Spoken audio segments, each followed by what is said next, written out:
सत श्री अकाल प्यारे विद्यार्थियों, अज असीं करांगे साडी नौवीं क्लास की जो बुक है साहित्यमाला, उसका पाठ चौथा जो कि वार्तक का पाठ है बेबे जी। यह डॉक्टर हरपाल सिंह पुन्नू द्वारा लिखिया होया है।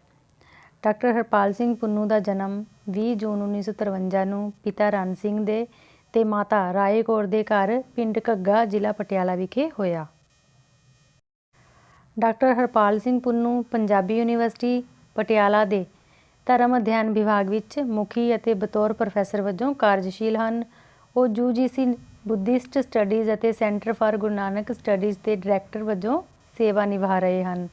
आप जी दिल्ली यूनीवर्सिटी, गुरु नानक देव यूनीवर्सिटी अमृतसर ਅਤੇ धर्म अध्ययन यूनीवर्सिटी कुम जो ईरान विच है ਦੇ विजिटिंग प्रोफैसर भी हैं। धर्म अध्ययन बारे आप दियां प्रमुख किरतां गुरु नानक दा कुदरत सिद्धांत, सिख धर्म विच काल ਅਤੇ अकाल ਦਾ सिद्धांत ਅਤੇ पुरातन भारत ਦੇ पुरातन धर्म एक सर्वेखण ਹਨ। गौतम तो तास्की तक, आठ तो बंदगी तक ਅਤੇ विश्व चिंतक रविंद्रनाथ टैगोर आप दियां प्रसिद्ध पुस्तकां ਹਨ। ਇਹ ਸੀ प्यारे बच्चों जो लेखक है उन्हां बारे जान पछाण। हुण अगे असीं अपना जो बेबे जी मूल पाठ है उसनूं पढ़ांगे।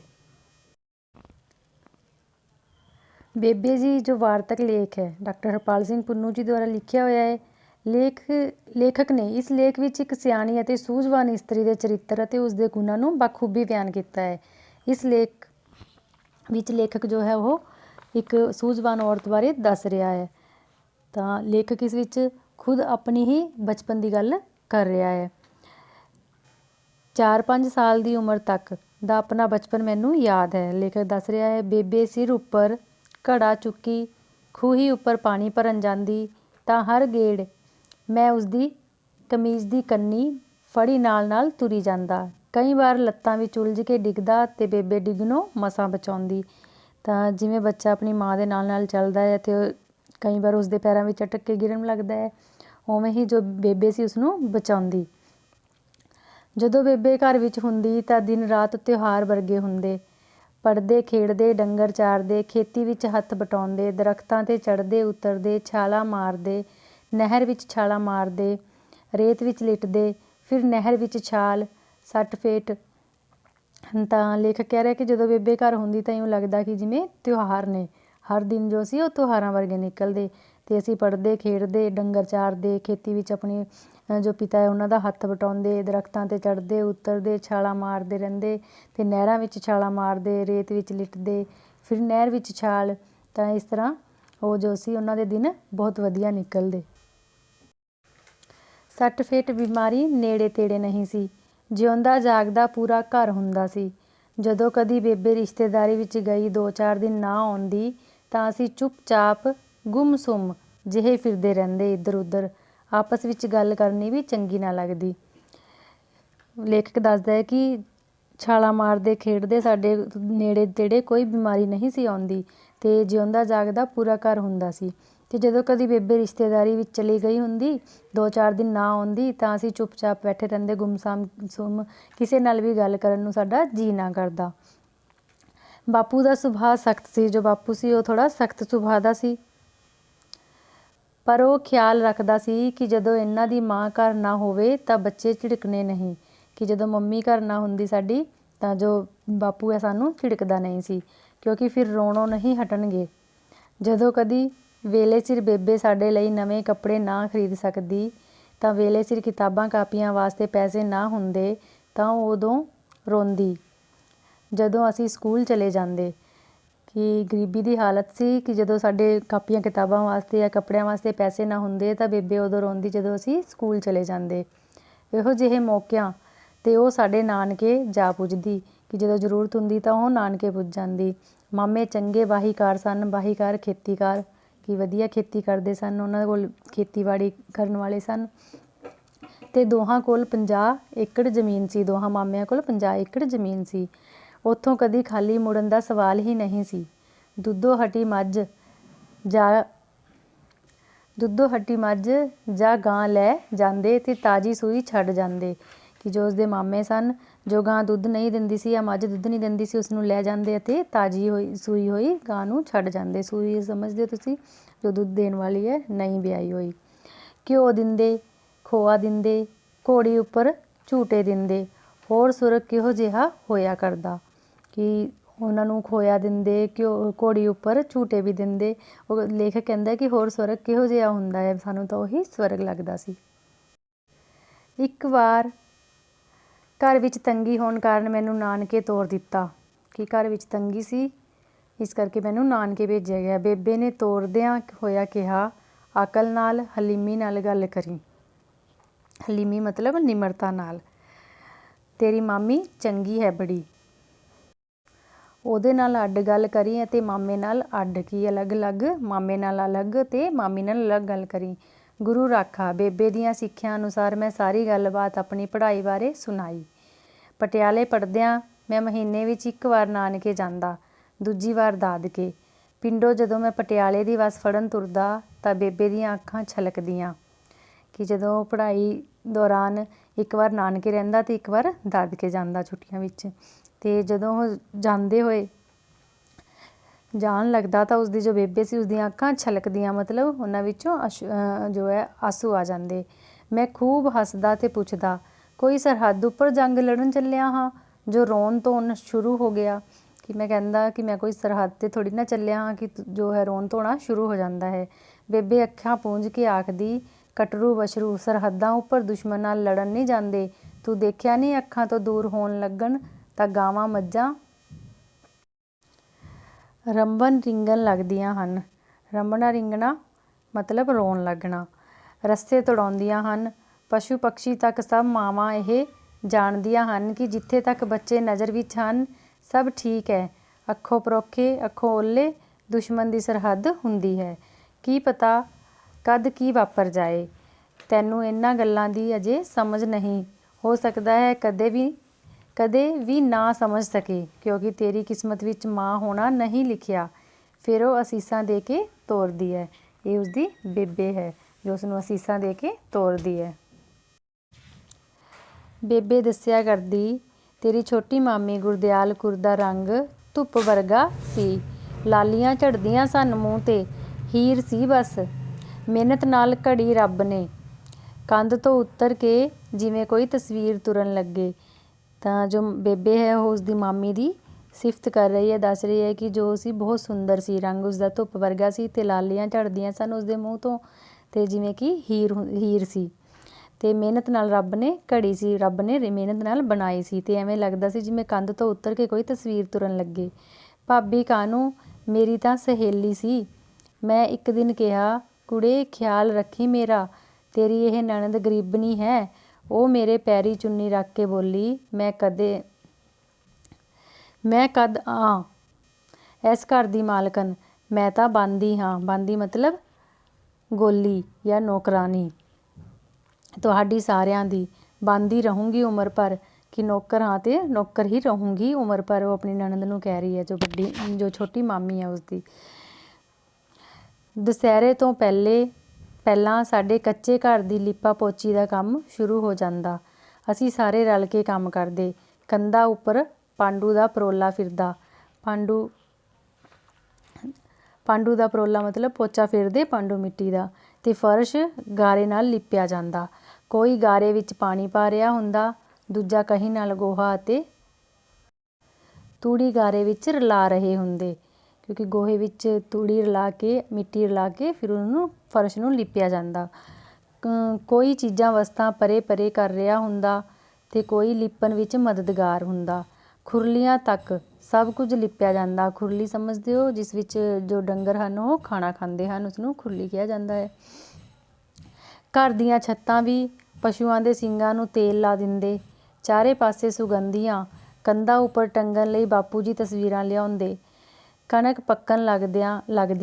ਪੱਕਣ ਲੱਗਦੀਆਂ ਬੱਦਲ ਚੜ੍ਹ ਆਉਂਦੇ। ਵਿਸਾਖ ਦੇ ਮਹੀਨੇ ਤੇਜ਼ ਧਾਰ ਬਾਰਿਸ਼ਾਂ ਹੁੰਦੀਆਂ। ਅਸੀਂ ਆਖਦੇ, ਇਹ ਕਿਹੜੇ ਮੌਸਮ ਦਾ ਮੀਂਹ ਹੋਇਆ। ਬੇਬੇ ਆਖਦੀ, ਵਿਸਾਖ ਦਾ ਮਹੀਨਾ ਦੱਸਿਆ ਕਰਦਾ ਹੈ ਕਿ ਮੇਰੇ ਵਿੱਚ ਅਤੇ ਸਾਉਣ ਵਿੱਚ ਕੋਈ ਫਰਕ ਨਹੀਂ। ਤਾਂ ਬੇਬੇ ਕਹਿੰਦੀ ਕਿ ਵਿਸਾਖ ਦਾ ਜੋ ਮਹੀਨਾ ਹੀ ਉਹ ਕਹਿੰਦਾ ਹੈ ਕਿ ਸਾਉਣ ਵਿੱਚ ਅਤੇ ਮੇਰੇ ਵਿੱਚ ਕੋਈ ਫਰਕ ਨਹੀਂ। ਇੰਨਾ ਕੁ ਫਰਕ ਹੈ ਕਿ ਮੇਰੇ ਪਿੱਛੇ ਤੁਰੇ ਆਉਂਦੇ ਮੇਰੇ ਪਿਛਲੱਗ ਜੇਠ ਅਤੇ ਹਾੜ ਖੇ ਉਡਾਊ ਹਨ। ਸਾਉਣ ਦੇ ਪਿੱਛੇ ਤੁਰੇ ਆਉਂਦੇ ਉਸਦੇ ਦੋਸਤ ਭਾਦੋ ਅਤੇ ਅੱਸੂ ਉਸ ਵਰਗੇ ਹਨ। ਖੋਰੂ ਪਾਊ ਤਾਂ ਸੌਣ ਦੀ ਕਦਰ ਬਣੀ। ਖੋਰੂ ਪਾਊ ਮਤਲਬ ਰੋਲਾ ਪਾਉਣ ਵਾਲੇ। ਤੇ ਖੇ ਖੰਡਾਊ ਹੁੰਦਾ ਹੈ ਮਿੱਟੀ ਧੂੜ ਉਡਾਉਣ ਵਾਲੇ। ਪਿਛਲਗ ਹੁੰਦਾ ਹੈ ਪਿੱਛਾ ਕਰਨ ਵਾਲੇ। ਗੱਲਾਂ ਕਰਦਿਆਂ ਸੁਣਦਿਆਂ ਉਪਮਾ ਅਲੰਕਾਰ ਬੇਬੇ ਦੇ ਮੂੰਹੋਂ ਸਹਿਜ ਸੁਭਾਅ ਉਤਰਦੇ। ਇੱਕ ਵੇਰ ਮੈਂ ਤੇ ਬੇਬੇ ਦੋਵੇਂ ਬੱਸ ਵਿੱਚ ਬੈਠੇ ਕਿਧਰੇ ਜਾ ਰਹੇ ਸਾਂ ਤਾਂ ਦੋਹਾਂ ਨੂੰ ਅੱਡੋ ਅੱਡ ਸੀਟ ਮਿਲੀ। ਥੋੜ੍ਹੀ ਦੇਰ ਬਾਅਦ ਬੇਬੇ ਆਪਣੀ ਸੀਟ ਤੋਂ ਉੱਠ ਕੇ ਮੇਰੀ ਸੀਟ ਉੱਪਰ ਨਾਲ ਹੀ ਤੰਗ ਜਿਹੀ ਹੋ ਕੇ ਬੈਠ ਗਈ। ਮੈਂ ਉੱਥੋਂ ਉੱਠ ਕੇ ਆਉਣ ਦਾ ਕਾਰਨ ਪੁੱਛਿਆ ਤਾਂ ਉਹ ਬੋਲੀ, ਉਹ ਸੀਟ 'ਤੇ ਜਿਹੜਾ ਬੰਦਾ ਮੇਰੇ ਨਾਲ ਬੈਠਾ ਸੀ ਤਾਕੀ ਵਾਲੇ ਪਾਸੇ, ਤਾਕੀ ਮਤਲਬ ਖਿੜਕੀ ਵਾਲੇ ਪਾਸੇ, ਉਸ ਦਾ ਮੂੰਹ ਵੇਖ। ਭੁਜੀਆ ਖਾਣ ਵੇਲੇ ਮੂੰਹ ਖੋਲ੍ਹਦਾ ਤਾਂ ਲੱਗਦਾ ਹੈ ਜਿਵੇਂ ਟੈਚੀ ਕੇਸ ਖੁੱਲ੍ਹ ਗਿਆ ਹੋਵੇ। ਕਿ ਜੋ ਮੇਰੇ ਨਾਲ ਉਹ ਬੰਦਾ ਬੈਠਾ ਹੈ ਉਸਦਾ ਮੂੰਹ ਦੇਖ ਕਿ ਇਸ ਤਰ੍ਹਾਂ ਲੱਗਦਾ ਜਦੋਂ ਉਹ ਭੁਜੀਆ ਖਾਣ ਵਾਸਤੇ, ਨਮਕੀਨ ਖਾਣ ਵਾਸਤੇ ਮੂੰਹ ਖੋਲ੍ਹਦਾ ਹੈ ਜਿਵੇਂ ਟੈਚੀ ਕੇਸ ਖੁੱਲ੍ਹ ਗਿਆ ਹੋਵੇ। ਭੁਜੀਆ ਖਾਈ ਜਾਂਦਾ ਹੈ, ਨਾਲ ਵਾਲੇ ਨਾਲ ਗੱਲਾਂ ਵੀ ਕਰੀ ਜਾਂਦਾ ਹੈ, ਹੱਸੀ ਵੀ ਜਾਂਦਾ ਹੈ। ਭੁਜੀਆ ਉਸਦੇ ਮੂੰਹ ਵਿੱਚੋਂ ਇਉਂ ਕਿਰਦਾ ਹੈ ਜਿਵੇਂ ਚੌਲਾਂ ਦੇ ਸੈਲਰ ਦੀ ਟਾਈਪ ਵਿੱਚੋਂ ਫੱਕ ਜਿਹੀ ਡਿੱਗਦੀ ਹੈ। ਜਿਵੇਂ ਜੋ ਚਾਵਲਾਂ ਦੀ ਸੇਲਰ ਹੁੰਦੀ ਹੈ ਉਸ ਵਿੱਚੋਂ ਉਸਦੀ ਚਾਵਲਾਂ ਦਾ ਛਿਲਕਾ ਉੱਪਰਲਾ ਫੱਕ ਮਤਲਬ ਚੌਲਾਂ ਦਾ ਉੱਪਰਲਾ ਛਿਲਕਾ ਡਿੱਗਦਾ ਹੈ। ਉੱਥੇ ਨਹੀਂ ਬੈਠਿਆ ਜਾਂਦਾ ਮੇਰੇ ਤੋਂ, ਮੈਂ ਉੱਥੇ ਨਹੀਂ ਬੈਠਣਾ ਉਸ ਕੋਲ। ਇਹ ਤਾਂ ਅੰਬ ਵੀ ਵੇਰ ਵਾਂਗ ਮੂੰਹ ਵਿੱਚ ਪਾਉਂਦਾ ਹੋਵੇਗਾ ਸਾਬਤ ਗੁਠਲੀ ਸਣੇ। ਉਹ ਕਹਿੰਦੀ ਇਸ ਦਾ ਮੂੰਹ ਐਡਾ ਵੱਡਾ ਹੈ ਕਿ ਉਹ ਇਸ ਤਰ੍ਹਾਂ ਅੰਬ ਵੀ ਜੋ ਹੈ ਬੇਰ ਦੀ ਤਰ੍ਹਾਂ ਆਪਣੇ ਮੂੰਹ ਵਿੱਚ ਪਾਉਂਦਾ ਹੋਣਾ ਸਾਬਤ ਗੁਠਲੀ ਸਣੇ। ਗੁਠਲੀ ਮਤਲਬ ਗਿੱਟਕ। ਮੈਥੋਂ ਹਾਸਾ ਨਾ ਰੁਕਿਆ। ਬੇਬੇ ਜਿਵੇਂ ਭਾਸ਼ਾ ਦੀ ਟਕਸਾਲ ਹੋਵੇ। ਟਕਸਾਲ ਮਤਲਬ ਉਹ ਥਾਂ ਜਿੱਥੇ ਸਿੱਕੇ ਘੜੇ ਜਾਂਦੇ ਹਨ। ਕਿ ਬੇਬੇ ਜਿਵੇਂ ਭਾਸ਼ਾ ਦੀ ਟਕਸਾਲ ਹੋਵੇ, ਉਸਦੀ ਜੋ ਲਫ਼ਜ਼ ਸੀ ਦਵਾ ਦਬ ਉਸਦੇ ਮੂੰਹ ਵਿੱਚੋਂ ਨਿਕਲ ਰਹੇ ਸਨ। ਕੋਈ ਵੱਡਾ ਜੋਖਮ ਭਰਿਆ ਕੰਮ ਛੇੜਨ ਵੇਲੇ ਜਦੋਂ ਅਸੀਂ ਬੇਬੇ ਨਾਲ ਖਤਰਿਆਂ ਬਾਰੇ ਗੱਲ ਕਰਦੇ ਤਾਂ ਉਹ ਆਖਦੀ, ਜੋਖਮ ਹੁੰਦਾ ਹੈ ਔਖਾ ਕੰਮ। ਉਹ ਆਖਦੀ, ਮੱਖੀਆਂ ਦੇ ਡੰਗ ਤੋਂ ਡਰਦਿਆਂ ਆਦਮੀ ਨੇ ਮਖਿਆਲ ਖਾਣਾ ਨਹੀਂ ਛੱਡਿਆ। ਵੀ ਮੱਖੀਆਂ ਦੇ ਡਰ ਤੋਂ ਮਾਰਿਆਂ ਆਦਮੀ ਨੇ ਸ਼ਹਿਦ ਖਾਣਾ ਨਹੀਂ ਛੱਡਿਆ। ਦੁਲੱਤੇ ਮਾਰਦੀਆਂ ਗਾਵਾਂ ਦਾ ਦੁੱਧ ਚੋਣੋਂ ਕਿ ਅਸੀਂ ਹਟ ਜਾਂਦੇ ਹਾਂ। ਵੀ ਅਸੀਂ ਮੁਸ਼ਕਿਲ ਕੰਮ ਕਰਨ ਵੇਲੇ ਜੇ ਅਸੀਂ ਡਰਦੇ ਤਾਂ ਉਸਦੇ ਖਤਰਿਆਂ ਬਾਰੇ ਬੇਬੇ ਤੋਂ ਪੁੱਛਦੇ ਤਾਂ ਬੇਬੇ ਕਹਿੰਦੀ ਕਿ ਮੱਖੀਆਂ ਦੇ ਡੰਗ ਤੋਂ ਡਰਦਿਆਂ ਅਸੀਂ ਕਦੇ ਵੀ ਸ਼ਹਿਦ ਖਾਣਾ ਨਹੀਂ ਛੱਡਿਆ। ਅਤੇ ਜੋ ਦੁਲੱਤੇ ਮਾਰਦੀ ਮਤਲਬ ਕਿ ਲੱਤਾਂ ਮਾਰਦੀ ਹੋਈ ਜੋ ਗਾਂ ਹੈ ਉਸਦਾ ਦੁੱਧ ਚੋਣੋਂ ਵੀ ਅਸੀਂ ਕੀ ਹਟ ਜਾਂਦੇ ਹਾਂ। ਕਦੀ ਕਿਹਾ ਹੈ ਕਿ ਕਿਸੇ ਨੇ ਕਿ ਇੰਨੀ ਤੂੜੀ ਵਿੱਚੋਂ ਕੌਣ ਦਾਣੇ ਕੱਢਦਾ ਫਿਰੇ। ਵੀ ਜੋ ਅਸੀਂ ਤੂੜੀ ਹੈ ਉਸ ਵਿੱਚੋਂ ਕਣਕ ਦੇ ਕੱਢਦੇ ਹਾਂ, ਅਨਾਜ ਨਿਕਾਲਦੇ ਹਾਂ, ਕਿ ਕਦੇ ਕਿਸੇ ਨੇ ਕਿਹਾ ਕਿ ਇੰਨੀ ਤੂੜੀ ਵਿੱਚੋਂ ਕਿਵੇਂ ਦਾਣੇ ਕੱਢੀਏ। ਉਹ ਵੀ ਤਾਂ ਕੰਮ ਅਸੀਂ ਕਰਦੇ ਹਾਂ। ਖੇਤ ਇਸ ਕਰਕੇ ਨਹੀਂ ਵਾਹਣ ਜਾਵਾਂਗੇ ਕਿ ਕੰਡਿਆਈ ਬੜੀ ਹੈ। ਕਿ ਖੇਤ ਅਸੀਂ ਇਸ ਕਰਕੇ ਅਗਰ ਵਾਹਣ ਨਹੀਂ ਜਾਵਾਂਗੇ ਕਿ ਉੱਥੇ ਕੰਡਿਆਂ ਵਾਲੀ ਜਗ੍ਹਾ ਹੈ, ਕੰਡਿਆਈ ਹੈ। ਕਿਲੇ ਦੀ ਕੰਧ ਵਾਂਗ ਜੰਮੀਆਂ ਹੋਈਆਂ ਰੋਈਆਂ ਤੋੜ ਕੇ ਤਿਆਰ ਕੀਤੀ ਜ਼ਮੀਨ ਦੇ ਅੰਨ ਦੀ ਰੋਟੀ ਪਕਾ ਕੇ ਖਾਧੀ ਹੈ ਅਸਾਂ। ਤੁਸੀਂ ਮਾੜੇ ਕੁ ਖਤਰੇ ਤੋਂ ਘਬਰਾ ਗਏ। ਜਵਾਨੀ ਦੇ ਦਿਨੀ ਇੰਨੀ ਤਾਕਤ ਹੋਇਆ ਕਰਦੀ ਸੀ, ਇੰਨਾ ਹੌਸਲਾ ਕਿ ਪਿਆਸ ਲੱਗੀ ਹੈ। ਫਿਰ ਕੀ ਹੋਇਆ ਜੇ ਪਾਣੀ ਨਹੀਂ। ਖੂਹ ਪੁੱਟੇ ਤੇ ਪਾਣੀ ਪੀਓ। ਔਖੀ ਚੀਜ਼ ਹੈ ਕਿਹੜੀ ਜੋ ਰੱਬ ਸਾਥ ਦੇਵੇ। ਕਿ ਫਿਰ ਕੀ ਔਖਾ ਹੈ ਜੇ ਪਰਮਾਤਮਾ ਸਾਥ ਦੇਵੇ। ਭਰੋਸਾ ਰੱਖੋ ਗੁਰੂ ਤੁਹਾਡੇ ਅੰਗ ਸੰਗ ਹੈ। ਤਾਂ ਦੇਖੋ ਬੇਬੇ ਜੋ ਹੈ ਇਸ ਵਿੱਚ ਕਿੰਨਾ ਹੌਸਲਾ ਦੇ ਰਹੀ ਹੈ ਆਪਣੇ ਬੱਚਿਆਂ ਨੂੰ। ਅੱਗੇ ਬੇਬੇ ਨੂੰ ਜੇ ਪਤਾ ਲੱਗਦਾ ਕਿ ਕਿਸੇ ਗੁਆਂਢੀ ਨੇ ਆਪਣੀ ਜਨਾਨੀ ਉੱਪਰ ਹੱਥ ਚੁੱਕਿਆ ਹੈ ਤਾਂ ਉਹ ਲਾਂਭਾ ਦੇਣ ਉਸਦੇ ਘਰ ਜਾਂਦੀ। ਜਦੋਂ ਬੇਬੇ ਨੂੰ ਪਤਾ ਲੱਗਦਾ ਕਿ ਕਿਸੇ ਪੜੋਸੀ ਨੇ ਉਸਦੀ ਜੋ ਔਰਤ ਹੈ ਆਪਣੀ ਔਰਤ ਉਸਨੂੰ ਕੁੱਟਿਆ ਹੈ ਤਾਂ ਜੋ ਬੇਬੇ ਸੀ ਲਾਂਭਾ ਦੇਣ ਉਸਦੇ ਘਰ ਜਾਂਦੀ। ਆਖਦੀ, ਵੇ ਧਰਤੀ ਨੂੰ ਕੁੱਟ ਲਿਆ ਜਿਹਾ ਜਨਾਨੀ ਨੂੰ ਕੁੱਟ ਲਿਆ। ਕਿ ਜਿਹੋ ਜਿਹਾ ਤੁਸੀਂ ਔਰਤ ਨੂੰ ਕੁੱਟ ਲਿਆ ਉਹੋ ਜਿਹਾ ਧਰਤੀ ਨੂੰ ਕੁੱਟ ਲਿਆ। ਇਸ ਲਈ ਕਾਹਦੀ ਸੁਰਮਗਤੀ। ਕਿ ਇਸ ਲਈ ਤੁਹਾਡੀ ਕਾਹਦੀ ਸੁਰਮਗਤੀ ਹੈ। ਸੁਰਮਗਤੀ ਮਤਲਬ ਕਿ ਇਸ ਵਿੱਚ ਤੁਹਾਡੀ ਕੀ ਸੂਰਵੀਰਤਾ ਹੈ। ਕੋਈ ਹੈ ਸ਼ਰਮ ਹਯਾ ਤੈਨੂੰ ਡੋਬ ਦੇਗਾ ਇਸ ਗਊ ਦਾ ਹੋਕਾ। ਕਿ ਜੋ ਔਰਤ ਹੈ ਇਸ ਦਾ ਹੋਕਾ ਤੈਨੂੰ ਡੋਬ ਦੇਗਾ। ਰੋਟੀ ਪੱਕਦੀ ਬੁਰੀ ਲੱਗਣ ਲੱਗੀ ਤੈਨੂੰ ਬੇਸ਼ਰਮ। ਸੁਣ ਕੇ ਸਾਰੇ ਸੁੰਨ ਹੋ ਜਾਂਦੇ। ਇੱਕ ਵਾਰ ਪਿੰਡ ਕਿਸੇ ਕੰਮ ਕਿਸੇ ਦੇ ਘਰ ਗਈ। ਬੇਬੇ ਆ ਕੇ ਕਹਿਣ ਲੱਗੀ, ਬੜਾ ਵੱਡਾ ਟੱਬਰ ਹੈ ਉਹਨਾਂ ਦਾ। ਮੈਂ ਪੁੱਛਿਆ ਤੁਸੀਂ ਕਿੱਥੋਂ ਦੇਖ ਲਿਆ? ਸਾਰਾ ਟੱਬਰ। ਬੇਬੇ ਨੇ ਹੱਸ ਕੇ ਕਿਹਾ, ਟੱਬਰ ਦੇਖ ਕੇ ਦੇਖਦੇ ਕੀ ਕਰਨਾ ਸੀ। ਕਰਤਾਰਕੁਰ ਰੋਟੀਆਂ ਪਕਾਉਂਦੀ ਦੇਖੀ। ਵੱਡੀ ਪ੍ਰਾਂਤ ਵਿੱਚ ਗੁੰਨਿਆ ਹੋਇਆ ਆਟਾ ਇਉਂ ਲੱਗਦਾ ਸੀ ਜਿਵੇਂ ਭੇਡ ਮਾਰ ਕੇ ਲਿਟਾਈ ਹੋਵੇ। ਮੈਨੂੰ ਖੂਬ ਹਾਸਾ ਆਇਆ। ਸੁਨੇਹਾ ਮਿਲਿਆ, ਬੇਬੇ ਜੀ ਨੇ ਸੱਦਿਆ ਹੈ, ਹੁਣੇ ਚਲੇ ਜਾਣਾ। ਮੈਂ ਤੁਰੰਤ ਗਿਆ ਤੇ ਹਾਲ ਚਾਲ ਪੁੱਛਿਆ। ਬੇਬੇ ਕਹਿਣ ਲੱਗੀ, ਐਨੇ ਦਿਨ ਆਇਆ ਕਿਉਂ ਨਹੀਂ? ਮੈਂ ਦੱਸਿਆ ਕਿ ਡਿਊਟੀ ਦੇ ਕੰਮਕਾਜ ਬਹੁਤ ਹਨ ਤੇ ਤੁਹਾਡੇ ਕੋਲ ਰੌਣਕ ਤਾਂ ਲੱਗੀ ਹੀ ਹੈ। ਰੌਣਕ ਤਾਂ ਲੱਗੀ ਰਹਿੰਦੀ ਹੈ, ਬੇਬੇ ਨੇ ਕਿਹਾ। ਇਹ ਰੌਣਕਾਂ ਮੈਂ ਕੀ ਕਰਨੀਆਂ ਹਨ? ਮੈਂ ਇਹ ਜਿੰਦਰਾ ਹਾਂ। ਮੈਂ ਉਹ ਜਿੰਦਰਾ ਹਾਂ ਜਿਹੜਾ ਕਿਸੇ ਵੱਡੇ ਕਿਲੇ ਨੂੰ ਲੱਗਾ ਹੁੰਦਾ ਹੈ। ਮੇਰੇ ਬੱਚੇ ਇਸ ਜਿੰਦਰੇ ਦੀਆਂ ਕੁੰਜੀਆਂ ਹਨ। ਤੁਹਾਡੇ ਆਉਣ ਨਾਲ ਇਹ ਜਿੰਦਰਾ ਖੁੱਲ੍ਹਦਾ ਹੈ, ਰੌਣਕਾਂ ਨਾਲ ਨਹੀਂ। ਤਾਂ ਬੇਬੇ ਕਹਿੰਦੀ ਹੈ ਕਿ ਮੈਂ ਇੱਕ ਜਿੰਦਰਾ ਹਾਂ ਜੋ ਇਸ ਦਰਵਾਜ਼ੇ ਨੂੰ, ਇਸ ਕਿਲੇ, ਬਹੁਤ ਵੱਡੇ ਕਿਲੇ ਨੂੰ ਲੱਗਿਆ ਹੋਇਆ ਹੈ ਅਤੇ ਇਹ ਜਿੰਦਰਾ ਉਦੋਂ ਖੁੱਲ੍ਹਦਾ ਹੈ ਜਦੋਂ ਮੇਰੇ ਬੱਚੇ ਮੈਨੂੰ ਮਿਲਣ ਆਉਂਦੇ ਹਨ। ਮੈਂ ਹੁਣ ਮਿੱਟੀ ਦਾ ਬਹੁਤ ਵੱਡਾ ਅਤੇ ਪੁਰਾਣਾ ਥੇ ਹਾਂ। ਥੇ ਮਤਲਬ ਖੰਡਰ, ਕਿ ਮੈਂ ਹੁਣ ਮਿੱਟੀ ਦਾ ਬਹੁਤ ਪੁਰਾਣਾ ਖੰਡਰ ਹਾਂ। ਇਸ ਨੂੰ ਫਰੋਲੇਗਾ ਤਾਂ ਕਈ ਕੁਝ ਮਿਲੇਗਾ, ਵੀ ਇਸ ਨੂੰ ਫਰੋਲੋਗੇ ਤਾਂ ਬਹੁਤ ਕੁਝ ਮਿਲੇਗਾ। ਠੀਕਰੇ ਨਿਕਲਣਗੇ, ਹੱਡੀਆਂ ਮਿਲਣਗੀਆਂ, ਵੱਡਾ ਖਜ਼ਾਨਾ ਨਾ ਸਹੀ, ਕੋਈ ਸਿੱਕਾ, ਕੋਈ ਗਹਿਣਾ ਲੱਭ ਸਕਦਾ ਹੈ। ਆਖਰ ਇੱਥੇ ਇੱਕ ਦੇਸ਼ ਵਸਦਾ ਸੀ ਕਦੀ, ਜੋ ਹੁਣ ਥੇ ਹੋ ਗਿਆ, ਜੋ ਹੁਣ ਖੰਡਰ ਹੋ ਗਿਆ। ਵੀ ਇੱਥੇ ਇੱਕ ਦੇਸ਼ ਵਸਦਾ ਸੀ, ਪਰਿਵਾਰ ਵਸਦਾ ਸੀ। ਕਦੀ ਕਦਾਈ ਆ ਕੇ ਇਸ ਨੂੰ ਫਰੋਲ ਫਰਾਲ ਜਾਇਆ ਕਰੋ। ਆਪਣੇ ਪੁੱਤਰ ਨੂੰ ਕਹਿੰਦੀ ਹੈ ਕਿ ਕਦੀ ਕਦਾਰ ਆ ਕੇ ਇਸ ਨੂੰ ਫਰੋਲ ਫਰਾਲ ਜਾਇਆ ਕਰੋ, ਵੀ ਆ ਕੇ ਮਿਲ ਜਾਇਆ ਕਰੋ। ਬੇਬੇ ਇੱਕ ਦਿਨ ਕਹਿਣ ਲੱਗੀ, ਕਿੰਨੇ ਪਾਪੀ ਹੋ ਗਏ ਨੇ ਤੇਰੇ ਪਿੰਡ ਦੇ ਲੋਕ। ਮੋਰਾਂ ਨੂੰ ਮਾਰ ਕੇ ਖਾ ਜਾਂਦੇ ਹਨ, ਮੁਰਗਾਬੀਆਂ ਤਾਂ ਕੀ ਕੁੰਜਾਂ ਨੂੰ ਵੀ ਨਹੀਂ ਛੱਡਦੇ। ਕੋਈ ਉੱਚੀ ਦੇ ਕੇ ਮੋਰ ਵਾਂਗ ਕਿਆ ਕੋ ਕਹਿ ਦੇ ਤਾਂ ਦੜੈਂ ਗੋਲੀ ਮਾਰ ਦੇਣ। ਇਹ ਗਿਰਜਾਂ ਤਾਂ ਰਹੀਆਂ ਨਹੀਂ, ਹੁਣ ਇਹ ਹੱਡਾ ਰੋੜੀ ਵਿੱਚ ਕਿਉਂ ਨਹੀਂ ਜਾ ਬੈਠਦੇ ਮੁਰਦਾਰ ਖਾਨ। ਤਾਂ ਉਹ ਪਿੰਡ ਦੇ ਲੋਕਾਂ ਨੂੰ ਕਹਿੰਦੀ ਹੈ ਕਿ ਉਹ ਇਹੋ ਜਿਹੇ ਹੋ ਗਏ ਹਨ ਕਿ ਮੋਰਾਂ ਨੂੰ ਵੀ ਮਾਰ ਮਾਰ ਕੇ ਖਾਣ ਲੱਗ ਗਏ ਹਨ, ਮੁਰਗਾਬੀਆਂ ਤਾਂ ਕੀ ਕੁੰਜਾਂ ਨੂੰ ਵੀ ਨਹੀਂ ਛੱਡਦੇ। ਅਤੇ ਜੇ ਕੋਈ ਉੱਚੀ ਉੱਚੀ ਮੋਰ ਵਾਂਗੂ ਕਿਆ ਕੋ ਕਹਿ ਦੇਵੇ ਤਾਂ ਉਹ ਦੜੈਂ ਦੇ ਕੇ ਗੋਲੀ ਮਾਰ ਦਿੰਦੇ ਹਨ।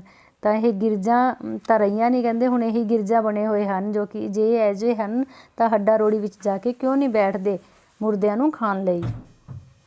ਬੇਬੇ ਨੂੰ ਹੁਣ ਘੱਟ ਸੁਣਦਾ, ਘੱਟ ਦਿਸਦਾ ਹੈ। ਸਾਨੂੰ ਦੇਖ ਕੇ ਕਦੀ ਖੁਸ਼ ਹੋ ਜਾਂਦੀ ਹੈ, ਕਦੀ ਉਦਾਸ।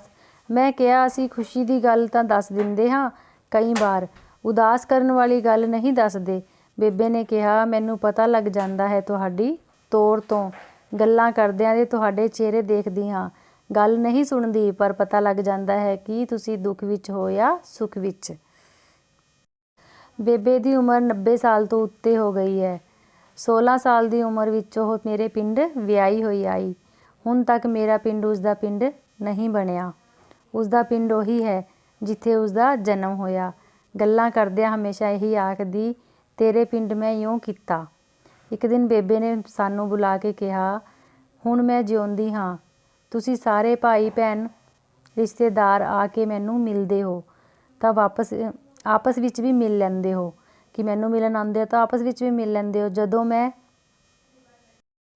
ਨਾ ਰਹੀ, ਇੱਕ ਰਾਜਧਾਨੀ ਟੁੱਟ ਜਾਏਗੀ। ਤੁਸੀਂ ਬੜੀ ਤਰੱਕੀ ਕੀਤੀ, ਹੋਰ ਕਰੋਗੇ, ਤੁਹਾਡੇ ਬੱਚੇ ਤੁਹਾਡੇ ਤੋਂ ਅੱਗੇ ਲੰਘਣਗੇ, ਖੁਸ਼ਹਾਲ ਹੋਵੋਗੇ। ਇਸ ਪਾਸਿਓਂ ਲੰਘਿਆ ਕਰੋਗੇ ਤਾਂ ਹੌਲੀ ਦੇ ਕੇ ਆਪਣੇ ਆਪ ਨੂੰ ਕਿਹਾ ਕਰੋਗੇ, ਇੱਥੇ ਸਾਡੀ ਮਾਂ ਰਿਹਾ ਕਰਦੀ ਸੀ। ਹੈਗੀ ਤਾਂ ਬੋਲੀ ਜਿਹੀ ਸੀ ਪਰ ਸੀ ਚੰਗੀ। ਇਸ ਘਰ ਵੱਲ ਵੇਖਦੇ ਵੇਖਦੇ ਤੁਸੀਂ ਅੱਗੇ ਲੰਘ ਜਾਇਆ ਕਰੋਗੇ। ਮੇਰੇ ਪਿੱਛੋਂ ਇਸ ਘਰ ਵਿੱਚ ਆਉਣ ਨੂੰ ਤੁਹਾਡਾ ਦਿਲ ਨਹੀਂ ਕਰਿਆ ਕਰੇਗਾ। ਮੇਰਾ ਛੋਟਾ ਭਰਾ ਬੰਦਗੀ ਕਰਨ ਵਾਲਿਆਂ ਵਾਂਗ ਬਿਰਧ ਮਾਪਿਆਂ ਦੀ ਸੇਵਾ ਕਰਦਾ। ਹਰ ਖੁਸ਼ੀ ਗਮੀ ਅਤੇ ਤਿੱਥ ਤਿਉਹਾਰ ਵਕਤ ਅਸੀਂ ਸਾਰੇ ਜਣੇ ਉਸ ਦੀ ਕੋਠੀ ਆ ਪੁੱਜਦੇ ਹਾਂ ਤਾਂ ਰੌਣਕਾਂ, ਖੁਸ਼ੀਆਂ ਅਤੇ ਮਿਲਾਪਾਂ ਦਾ ਮੇਲਾ ਲੱਗ ਜਾਂਦਾ ਹੈ। ਇਸ ਮੇਲੇ ਵਿੱਚੋਂ ਜਦੋਂ ਅਸੀਂ ਵਿਦਾ ਹੋ ਕੇ ਘਰੋਂ ਘਰੀ ਜਾਣ ਲੱਗਦੇ ਹਾਂ ਤਾਂ ਛੋਟਾ ਭਰਾ ਹੋਲੀ ਦੇ ਕੇ ਪੁੱਛਿਆ ਕਰਦਾ ਹੈ, ਜਦੋਂ ਬੇਬੇ ਬਾਪੂ ਨਾ ਰਹੇ ਉਦੋਂ ਵੀ ਆਇਆ ਕਰੋਗੇ ਹੁਣ ਵਾਂਗ? ਕਿ ਜਦੋਂ ਬੇਬੇ ਬਾਪੂ ਨਹੀਂ ਰਹੇ ਕਿ ਉਦੋਂ ਵੀ ਉਸਨੂੰ ਉਸਦੇ ਜੋ ਭਰਾ ਹੈ ਉਹ ਮਿਲਣ ਆਉਣਗੇ। ਮੇਰੇ ਸੁਪਨਿਆਂ 'ਚ ਬੇਬੇ ਕਦੀ ਮਿਰਚਾਂ ਤੋੜਦੀ ਫਿਰਦੀ ਖੇਤ ਵਿੱਚ, ਕਦੀ ਕਪਾਹ ਚੁਗਦੀ, ਕਿਤੇ ਬਛਰੂਆਂ ਦੀਆਂ ਬੁੱਥੀਆਂ ਪਲੋਸ ਰਹੀ ਹੁੰਦੀ, ਕਿਤੇ ਮੱਝਾਂ ਨੂੰ ਥਾਪੀ ਦੇ ਰਹੀ ਹੁੰਦੀ, ਫਟੇ ਪੁਰਾਣੇ ਟਾਕੀਆਂ ਵਾਲੇ ਖੱਦਰ ਦੇ ਕੱਪੜੇ ਪਾਈ, ਮਿੱਟੀ ਘੱਟੇ ਵਿੱਚ ਲੱਥ-ਪੱਥ, ਉਹ ਕਦੀ ਝਾੜੂ ਦਿੰਦੀ ਦਿਸਦੀ, ਕਦੀ ਪਾਥੀਆਂ ਪੱਥਦੀ। ਤੋ ਜੋ ਲੇਖਕ ਹੈ ਉਹ ਆਪਣੀ ਮਾਂ ਨੂੰ ਯਾਦ ਕਰ ਰਿਹਾ ਹੈ, ਕਹਿ ਰਿਹਾ ਹੈ ਕਿ ਉਸਦੇ ਸੁਪਨਿਆਂ ਵਿੱਚ ਬੇਬੇ ਹੈ ਜੋ ਕਦੇ ਮਿਰਚਾਂ ਤੋੜਦੀ ਦਿਖਦੀ ਹੈ ਅਤੇ ਕਦੀ ਕਪਾਹ ਚੁਗਦੀ ਅਤੇ ਕਿਤੇ ਬਛੜੂਆਂ ਦੀਆਂ ਬੂਥੀਆਂ ਜੋ ਹੈ ਪਲੋਸ ਰਹੀ ਹੈ। ਤਾਂ ਇਸ ਤਰ੍ਹਾਂ ਉਹ ਆਪਣੀ ਮਾਂ ਨੂੰ ਯਾਦ ਕਰ ਰਿਹਾ ਹੈ। ਇਹ ਸੀ ਤੁਹਾਡਾ ਜੋ ਪਾਠ ਹੈ ਬੇਬੇ ਜੀ, ਉਹ ਕੰਪਲੀਟ ਹੋ ਚੁੱਕਿਆ। ਅਤੇ ਜੇ ਵੀਡੀਓ ਚੰਗੀ ਲੱਗੀ ਇਸ ਨੂੰ ਲਾਈਕ ਕਰ ਦੇਣਾ, ਸ਼ੇਅਰ ਕਰ ਦੇਣਾ ਅਤੇ ਚੈਨਲ ਨੂੰ ਸਬਸਕ੍ਰਾਈਬ ਕਰ ਲੈਣਾ। ਅਤੇ ਇਸ ਦੇ ਜੋ ਔਖੇ ਸ਼ਬਦਾਂ ਦੇ ਅਰਥ ਹਨ ਉਹ ਵੀ ਮੈਂ ਤੁਹਾਨੂੰ ਜਲਦੀ ਹੀ ਪੜ੍ਹਾ ਦਿਆਂਗੀ। ਧੰਨਵਾਦ।